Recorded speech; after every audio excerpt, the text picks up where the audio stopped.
Wily. shouted Shining Armor. Let's have a snowball fight. Snowball fights are cool. But brother, She replied. it's the middle of summer. Snow doesn't grow in the middle of summer. Oh, yeah. About that. My bad. They both stood in silence for a while, watching the crowds move to and fro about their business. After a while, Shining Armor broke the stillness. So, now what? I don't know. I guess we could stand here and wait for winter to come. I like that idea. Good idea. Let's do that. So they stood, waiting for winter. They just stood, staring into the distance. The citizens of Kerala happily trotted about, carrying on their lives. Street vendors peddled apples as fashion designers idled with movie stars, and drunken street performers regressed deeper into depression, all while Twilight Sparkle and Shining Armor stood and waited for winter. This was how it was for about 6 hours. The sun is going down. Yes, it is. 164 days left. Yep. Shining Armor shuffled his hooves. This is boring. Can't we just make this snow? We aren't Pegasi. His sister replied. But we are unicorns! This is a master race! True. You gonna give it a try? Shining Armor, who just grew an accent out of nowhere, concentrated on the magic in his horn. Focused on everything he knew about snow. It's white, soft, and malleable. He focused and concentrated and concentrated and focused and concentrated until probably poof! A white ball appeared in the air and dropped to the ground with a splat. It doesn't look like snow exactly, does it? Twilight walked towards the No, you're fine. Twilight walked towards the object. Did I mess up? Her brother asked. Twilight looked down at the blob on the ground, sniffed it, and then ran her tongue along its length. Mashed potatoes. You made mashed potatoes, She said. Well, I was close. Not really.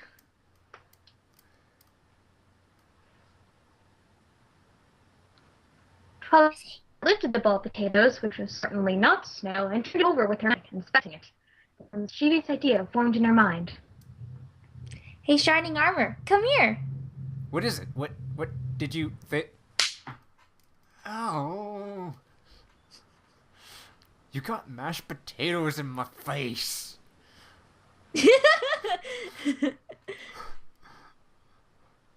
He exclaimed as Twilight burst out into laughter and began to roll onto the ground. Oh, it is on. Bring it, brother. Said.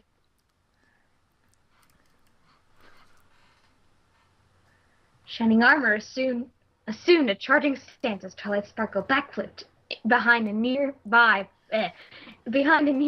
bale of hay. You can't hide from me.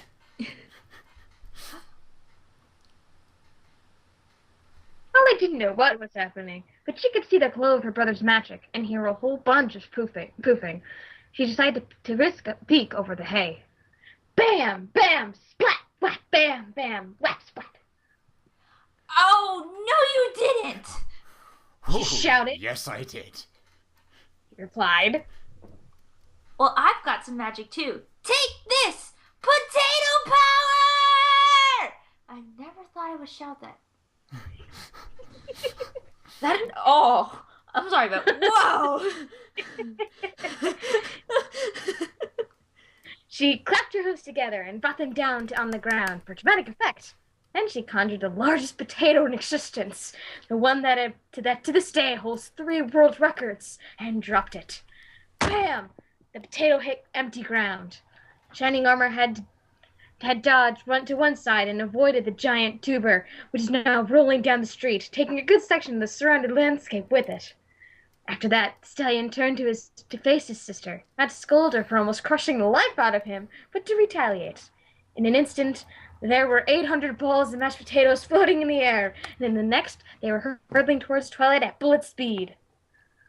Ha! That won't work. The little filly shouted.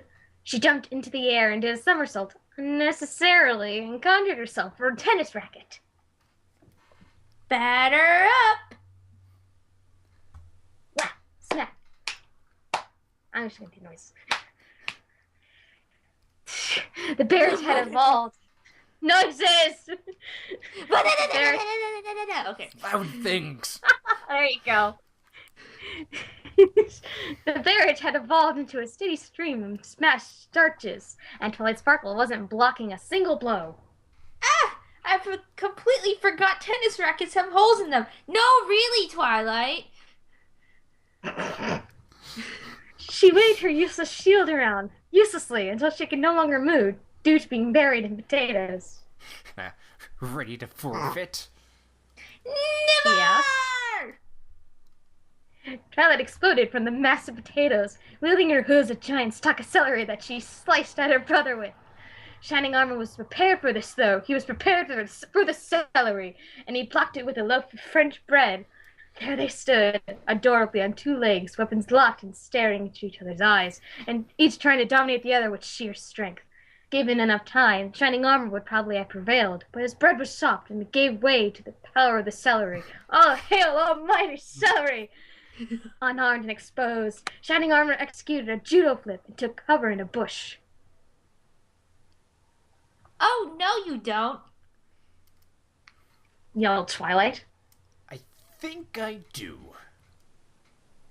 Replied her brother. Take this!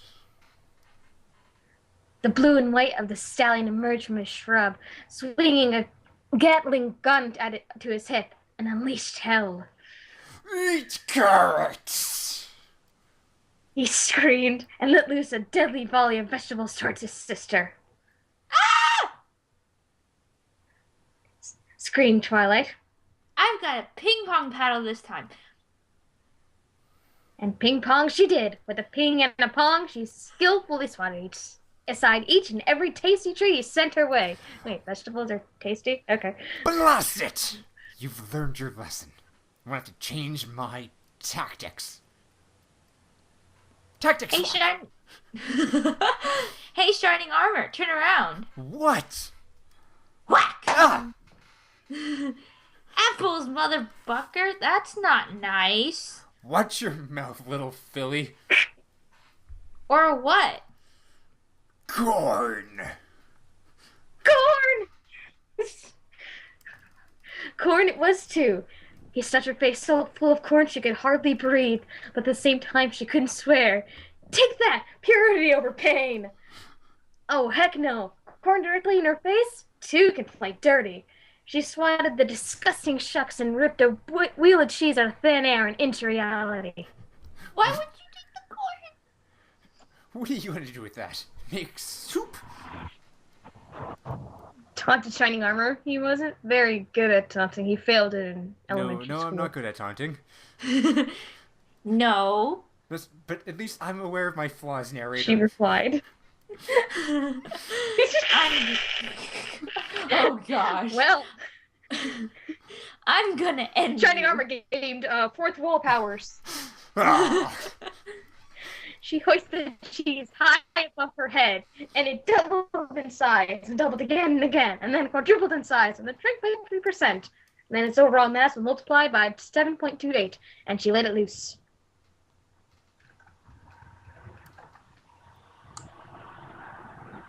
Oh, dodge this one, big brother. And she let it fly. He braced himself and summoned his magic. I don't have to dodge it. I can. Ah!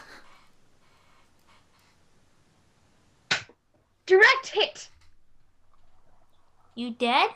Shining Armor, you dead? The cheese wheel rolled through the street, following the path of the potato and cleaning up whatever its predecessor had missed. Shining Armor was nowhere to be seen. Brother? No, I'm kidding. End the story. Bye. End the stream. No need for an outro. Nope. That was Showstoppers. No. Silence.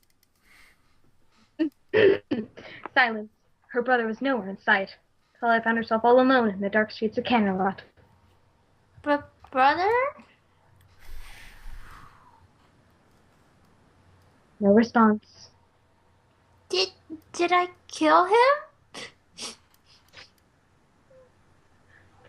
Twilight felt tears begin to well in behind her eyes. Was this the end? No, it couldn't be. Wait. It's not fair! You can't take him away! What was that? Muffins. Seems the hunt is still on. Delicious. The end. And this is what the author does instead of homework. Good. Perfect. Yeah. Oh yeah. I like that. That was entertaining. That was funny. Although I almost want to feel Yeah. that this imitates our last Adventures in Rhyme. This is true. The whole vegetables? Wasn't that Veggie's power? Yes, it was Veggie's power. I call hacksaws.